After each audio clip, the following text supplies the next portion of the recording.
Hello everyone, this is Warhawk Beyond 2040 and welcome to the first edition of a brand new review series where I am going to be talking about Superman and Lois Season 1. And when the CW announced that Superman was going to be getting his own show within the Arrowverse and it was going to be billed as Superman and Lois, I was very excited because Superman is one of my favourite DC comic book characters of all time, and I have been saying for many years that Superman is long overdue for his own TV series, because Superman has had a number of TV shows over the years, but it's been a very long time since he's had one. In fact, the last time Superman had his own TV series was back in 2001, and that was Smallville, but that wasn't really a proper Superman show. That was more of a prequel showcasing Clark Kent in his younger years, growing up on the farm and learning about how he got his powers, and basically just seeing him develop into the man that we will all come to know him as, Superman. So that lasted for 10 seasons, and despite a couple of its ups and downs, I thought they did an excellent job the way they told the story about young Clark Kent growing up to become the Man of Steel. So that was an excellent show, and still to this day is one of the best modern superhero TV shows of all time. And then back in the 90s we had Lois and Clark, The New Adventures of Superman, starring Dean Cain and Terry Hatcher, and I wasn't really a fan of that show. I didn't really watch it that much. I've seen a few episodes here and there over the years, but obviously some people out there enjoyed Lois and Clark, but I didn't dislike it, but it wasn't a show that I grew up with. The show that I grew up with the most was, of course, Superman the Animated Series from DCAU, which in my opinion is still to this day the best Superman cartoon of all time. But live action TV shows with Superman have been very few and far between. Of course, as we all know, we had the 4 Superman movies played by Christopher Reeve, who in my opinion is the true definitive Superman. We've also had Superman Returns back in 2006 with Brandon Routh. Although Brandon Routh was an excellent Superman, the movie was kind of hit and miss with me and with a lot of other people. And then we had, of course, 2013's Man of Steel, which I still say was a fantastic Superman movie, and I thought Henry Cavill did an excellent job playing both Clark Kent and Superman. Even though it was a completely different version to Brandon Routh's portrayal and Christopher Reeve's portrayal, I thought it was still an excellent interpretation of Superman. But again, TV series, few and far between with Superman. Now, when they announced that Superman was going to be appearing in Season 2 of Supergirl and Tyler Hoechlin was casted to play him, I thought for those 2 episodes, I thought Tyler Hoechlin did an excellent job as Superman. He was fresh, modern, he was all of the Supermans rolled into one, and it was a nice homage to the classic Superman Boy Scout sort of character that Christopher Reeve was back in the late 70s to the early 80s. And just watching those episodes with Tyler Hoechlin, even though he was just making a guest appearance on Supergirl's show, I thought he did an excellent job. And in the back of my head, I kept saying to myself, you know what, I would love to see this guy have his own Superman show. I think it would be really good. But bear in mind that we only seen him like a couple of episodes, but just those little appearances alone, he won me over. But I had a couple of issues with him at the beginning, but his acting and his performance won me over, so he did an excellent job in my opinion.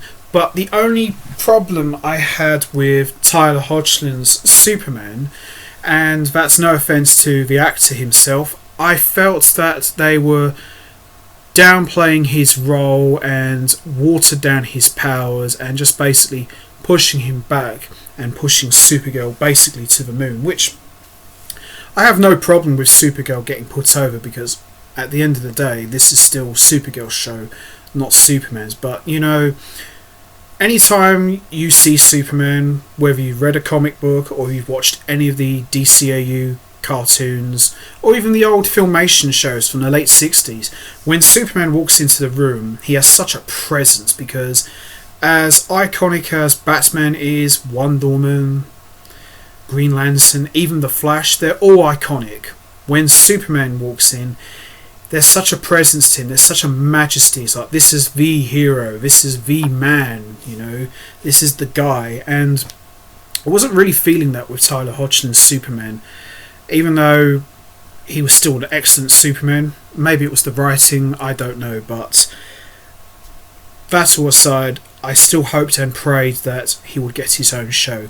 So as we fast forward to the Elseworlds crossover, we saw the Arrowverse debut of Lois Lane, who is played by Bitsy Tulloch, and to me, seeing her Lois, it was almost like they went back in time and just got Margot Kidder from 1978 and just brought her to modern days, because she looked exactly like her and I just couldn't believe it. And she even felt like Margot Kidder's Lois Lane.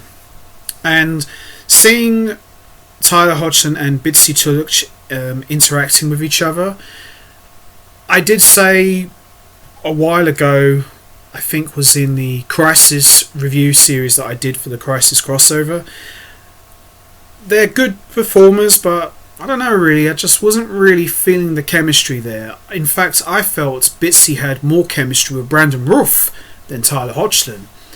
Nothing against them, it's just an observation, nothing more.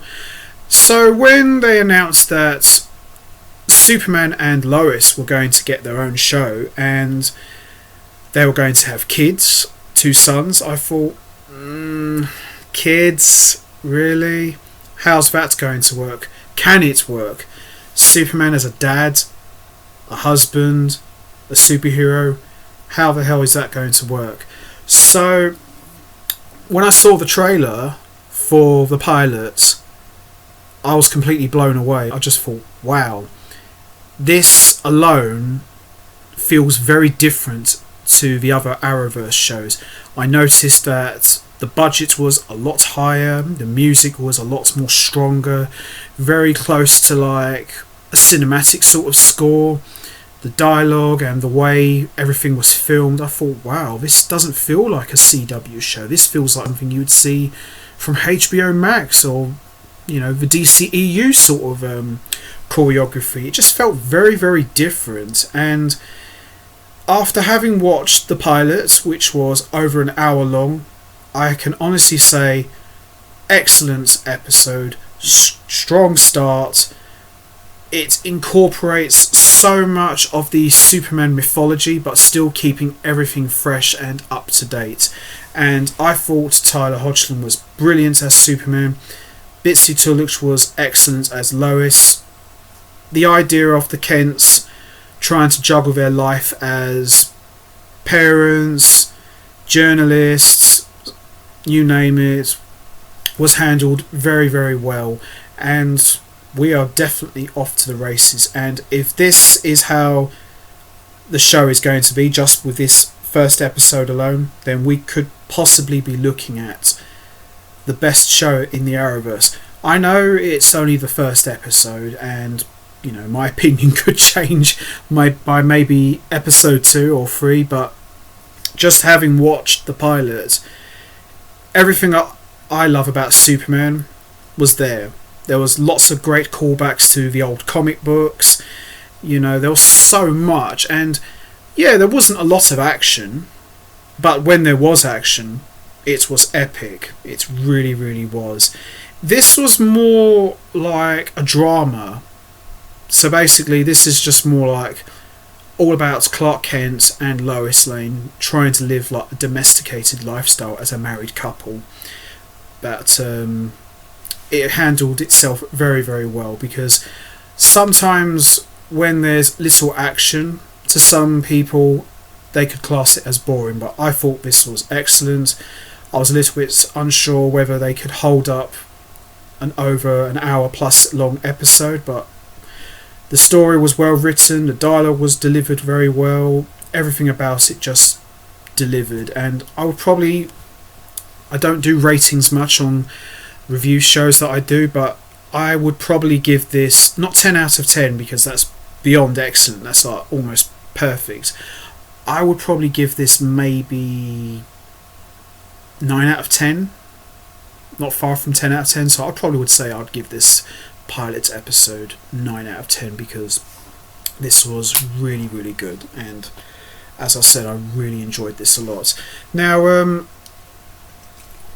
obviously we don't know who the villains are going to be just yet because they haven't really said which villains are going to appear. I did hear a mention of the Phantom Stranger could be showing up at some point in the show. Very interested to see how they'll use him, what kind of role he could play, but for the most part villains weren't really at the forefront. This was more about Superman dealing with everyday life as a parent / hero, and obviously his marriage with Lois Lane. But this was excellent stuff. I really enjoyed this a lot. So let's get right into it. Let's not waste any more time. Let's talk about the first episode of Superman and Lois, which was just simply dubbed Pilot. So let's get right into it. So we start off this episode with an opening montage of Clark's life. Now, I like the way they did the opening because, you know, we've seen the origin of Superman time and time again. We don't really need to see it again, but I thought the way they did it here was like a nice little flashback in about 5 to 8 minutes. I thought they did an excellent job where you see Clark's pod land on the farm, you see the Kents find him, and you see him growing up on Smallville, and obviously we see Jonathan Kent dying of a heart attack. I thought that was very well done in like a 5 to 8 minutes radius because I didn't really want to see the whole origin of Superman being told again because, like I said, we've seen it already. And you know, it's a classic, we all know it's a classic, but we don't need to see it again. It's been done to death. And we see Clark has already become Superman, and there was a nice little homage to his first appearance from Action Comics issue 1 back in 1938, where he saves a child from being crushed by a car, and he lifts up the car, and you see him wearing the classic Superman costume from the Max Fleischer Superman cartoons. That was a really cool moment. I literally geeked out to that, and that line where he says to the boy after he says, "Oh, cool costume," he goes, "Oh, thanks, my mother made that for me." That was just classic Superman, and this was only just the beginning. You know, it was just unbelievable stuff.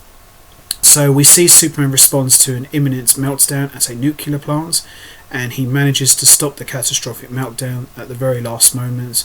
And this scene was quite cool because he uses his ice breath to freeze the lake and drop like a massive iceberg onto the power plant, which reminded me of Superman 3.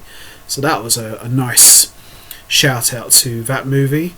And we see General Lane, the father of Lois Lane, say that the issue was deliberately created and matches to something that happened recently at another nuclear power plant. This comes up again when General Lane reveals that he has found a message written in Kryptonian and it's meant for Superman at the scene of one of his catastrophes.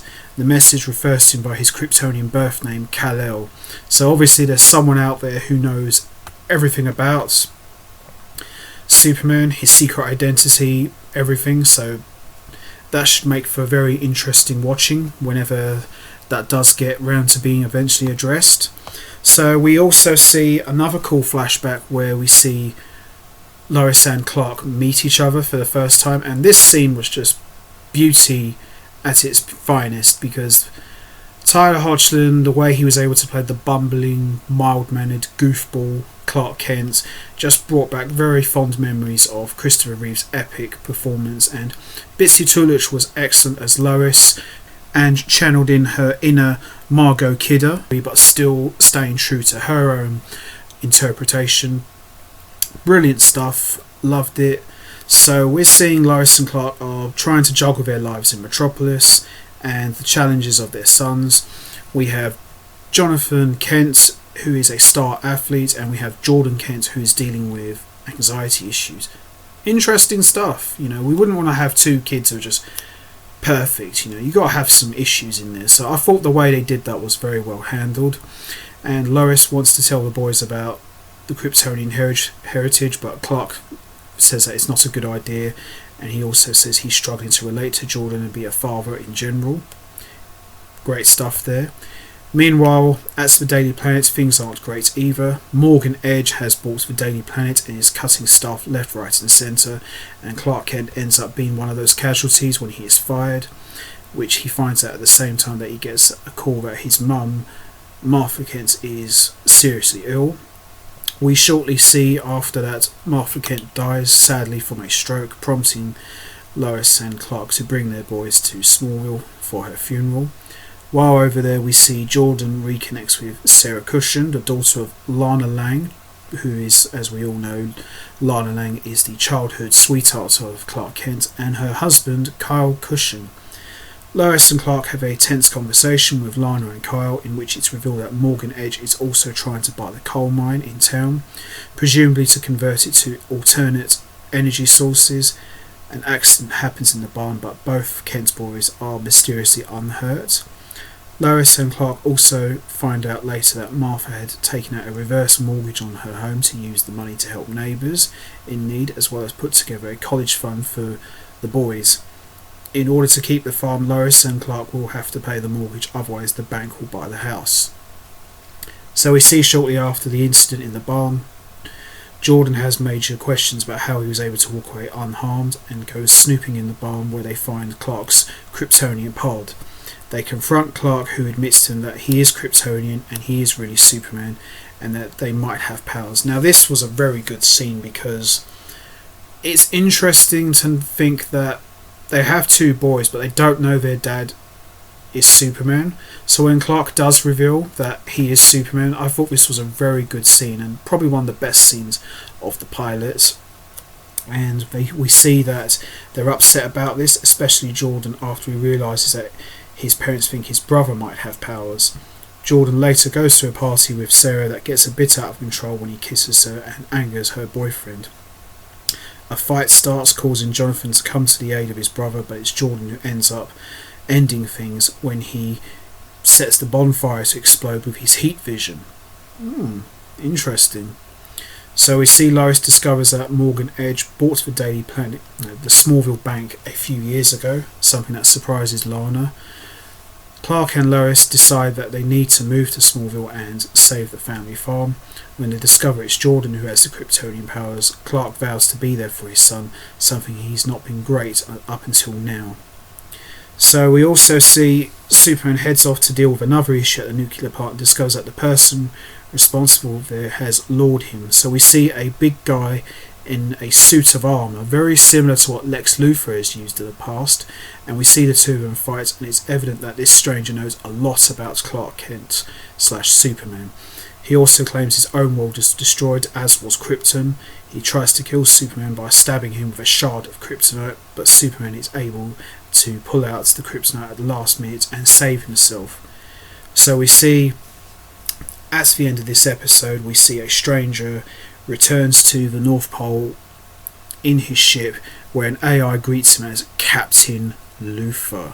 So that wraps up the pilot review of this episode, and like I said, this was brilliant stuff. This was probably the best pilot I've seen for an Arrowverse show since The Flash season 1. That's how good it was. But it was very different because this didn't feel like an hour-long pilot episode. It was like I was watching a mini-movie.